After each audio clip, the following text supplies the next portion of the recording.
Hello everyone, I am Sanjay sir from SM classes अबोर। आज हम करने वाले हैं टॉप 10 क्वेश्चन 29 मई 2020 के जो इंपॉर्टेंट करंट अफेयर हैं हर एक एग्ज़ाम के लिए।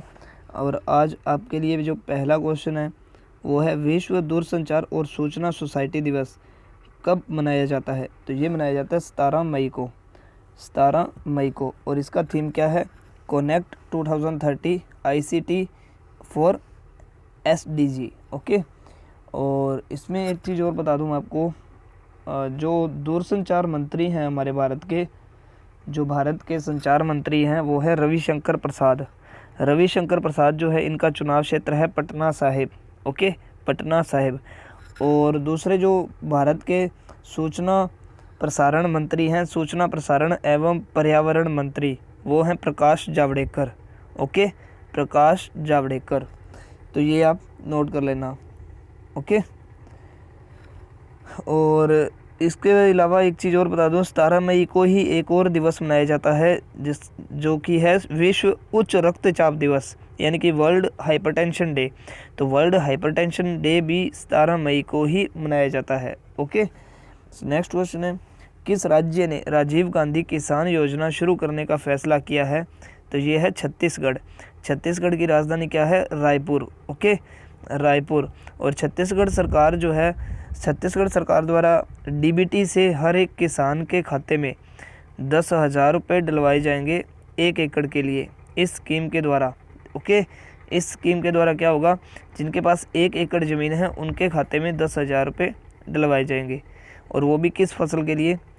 चावल, मक्का और गन्ने की फसल के लिए। ओके, तो ये नोट कर लेना। इसके अलावा एक चीज़ और बता दूं, यहाँ पे छत्तीसगढ़ में एक नया ज़िला बना है जिसका, जो कि 28वां नया ज़िला बना है, जिसका नाम है गोरेला पेंड्रा मरवाही। ओके, गोरेला पेंड्रा मरवाही। और भारत में छत्तीसगढ़ जो है ये मनरेगा में नंबर 1 पर है। ओके, अगर आपसे पूछा जाए भारत में कौन सा राज्य मनरेगा में नंबर 1 पर है तो Chhattisgarh. Okay, so please do not forget click the subscribe button and hit the bell icon. Subscribe जरूर कीजिएगा विद बेल आइकन। ओके, और साथ में शेयर भी कीजिएगा।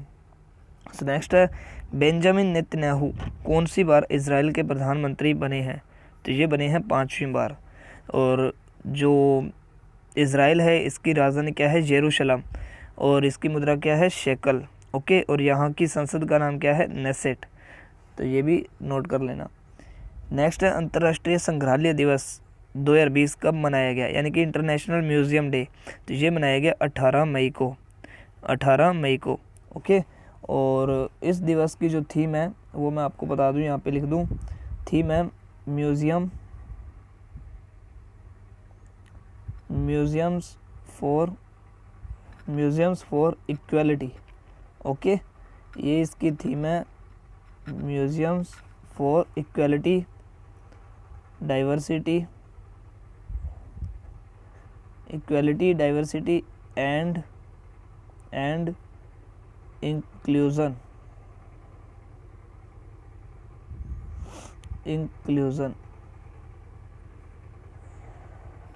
ओके, ये थीम आप नोट कर लेना। सो नेक्स्ट है, विश्व एड्स वैक्सीन दिवस 2020 कब मनाया गया? तो ये मनाया गया 18 मई को। और ये पहली बार कब मनाया गया? 1998। ओके, तो ये पहली बार कब मनाया गया? 1998 में मनाया गया। और एड्स दिवस अगर पूछा जाए, एड्स दिवस कब मनाया जाता है? तो 1 दिसंबर को मनाया जाता है। ठीक है, एड्स दिवस 1 दिसंबर को मनाया जाता है। और एड्स जो है किस वायरस से फैलता है? एड्स जो है HIV वायरस से फैलता है। ओके, HIV वायरस से फैलता है। और सो नेक्स्ट है, नीलम संजीव रेड्डी की जयंती कब मनाई गई? तो ये मनाई गई 19 मई को, 19 मई को। तो नीलम संजीव रेड्डी कौन थे? तो ये भारत के 6ठे राष्ट्रपति थे, ये ध्यान रखना, भारत के 6ठे राष्ट्रपति थे। और भारत के पहले राष्ट्रपति कौन थे? डॉक्टर राजेंद्र प्रसाद। और भारत के वर्तमान राष्ट्रपति जो हैं, 14वें राष्ट्रपति, वो कौन है? रामनाथ कोविंद। ओके, और राष्ट्रपति की सैलरी कितनी है? 5 लाख। ओके, ये भी ध्यान रखना, राष्ट्रपति की सैलरी कितनी है? 5 लाख। और राष्ट्रपति किस आर्टिकल में आता है? तो राष्ट्रपति आता है अनुच्छेद 52, यानी कि 52। ओके, तो राष्ट्रपति जो है अनुच्छेद 52 में आता है, ये भी नोट कर लेना।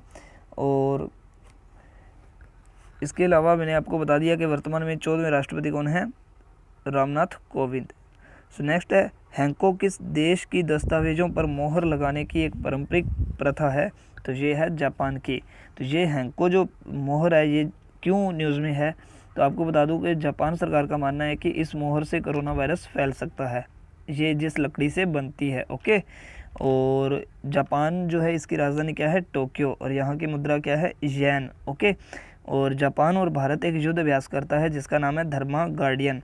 और जापान में अब जो युग चल रहा है, जो नया युग बना है उसका नाम है रेवा युग। ओके, तो रेवा युग अब चल रहा है।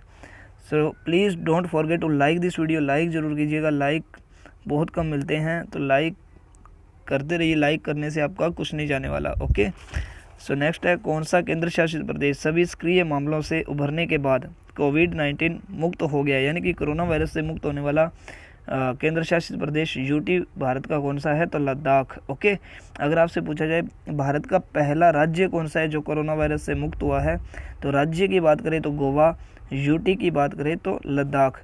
और दुनिया का पहला देश पूछे कि कोरोना से मुक्त होने वाला दुनिया का पहला देश कौन सा है, तो फिर आएगा न्यूजीलैंड। ओके, और अगर पूछे यूरोप महाद्वीप जो है उसका पहला देश कोरोना से मुक्त होने वाला कौन सा है, तो वो है स्लोवेनिया। Okay, Slovenia. तो ये अलग अलग हैं क्वेश्चन, तो आप सभी नोट कर लेना। ओके, तो यूटी लद्दाख, राज्य पूछे तो गोवा, और दुनिया का पहला देश पूछे तो न्यूजीलैंड, और यूरोप महाद्वीप का पहला देश पूछे तो स्लोवेनिया जो कि कोरोना से मुक्त हुआ है। ओके, और लद्दाख आपको पता है अब एक अलग यूटी बन चुका है, और लद्दाख में टोटल 2 ज़िले हैं, ये भी ध्यान रखना। ओके, लेह और कारगिल। और इसके अलावा लद्दाख जो है वहाँ पे जो विधान परिषद नहीं है, ये भी ध्यान रखना, और जम्मू कश्मीर में जो विधान परिषद थी वो ख़त्म कर दी गई है। ओके, सो चलते हैं नेक्स्ट क्वेश्चन की। और नेक्स्ट है, hop on my adventures on boats trains and planes पुस्तक के लेखक कौन है, तो ये है रस्किन बॉन्ड।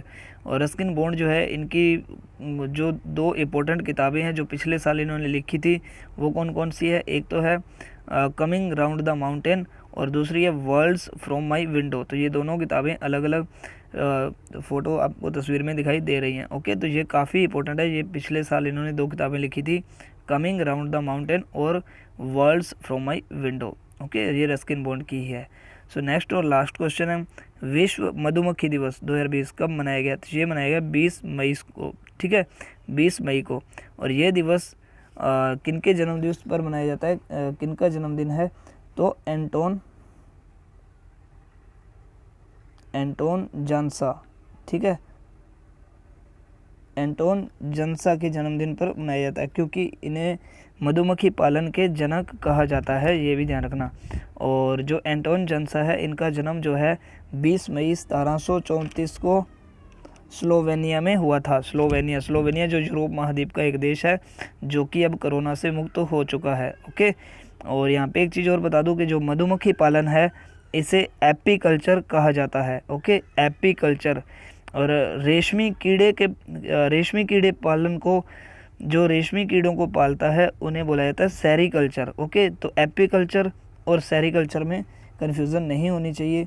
एपीकल्चर बोला जाता है मधुमक्खी पालन को, और सेरीकल्चर बोला जाता है रेशमी कीड़े पालन को। ओके, और विश्व मधुमक्खी दिवस कब मनाया जाता है, 20 मई को। So thanks for watching my video, please subscribe my channel with bell icon. मिलते हैं नेक्स्ट वीडियो में, तब तक के लिए बाय बाय, टेक केयर।